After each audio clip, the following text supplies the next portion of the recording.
one question I get a lot nowadays. It's about video. How do I work with it in my computer? And what is the best choice? Should I get an Apple Macintosh or should I get a Windows-based machine? Well, you can't really make a wrong choice nowadays. The software that's available works well on both systems.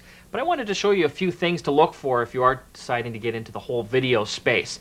It's so popular now, they're even building some basic tools right into the operating system, including Windows XP. They've got a software package called Movie Maker that allows you to do some simple video editing and actually export it out as well. The key is having what's called a FireWire port. FireWire goes by a number of different names, and basically it's a high-speed connection between today's camcorders and your computer system.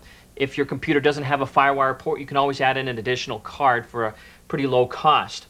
FireWire, IEEE 1394, iLink.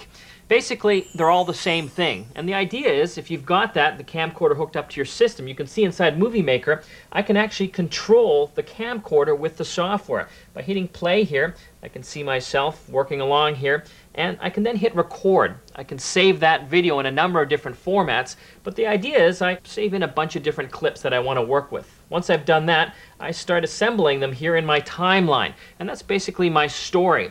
So you can see I've added a number of clips here, and after a little while I've got my movie ready to go, and then I can export it out, whether I want to send it back up to the camcorder on a blank tape. I can even save it as web video as well, or even video for emails.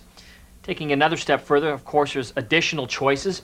This is an Apple Macintosh system here, and we've decked this out with a little more sophisticated software. I'm using Final Cut Pro here, available for Macintosh, and I'm also using a Matrox RT Mac video card with this breakout box. Let me explain what that is. The video card goes inside the computer and it's attached to this box. And what this allows me to do is take in video from a number of different sources. Typically most Apples have that FireWire port built in. This allows me to take in additional sources from analog video, typically the older style camcorders and SVHS camcorders or VCRs as well. You can see the RCA connections up here. Simply hook in my video source, whether that's a VCR or camera, and again, same type of thing. You bring in the video to the software and you save the different clips. What Final Cut Pro allows you to do a little more effectively is add in things like transitions and effects.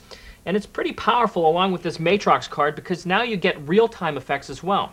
So when I'm talking about those are like dissolves and different types of wipes. You can see that up on the screen here. And it's in real time. I don't have to wait for them to render. In the old days, you'd have to wait anywhere from 10 seconds to a minute for that to happen. Great choices. You've got the Apple Macintosh here. With that card, I can even hook it up to a TV as well to see what I'm doing.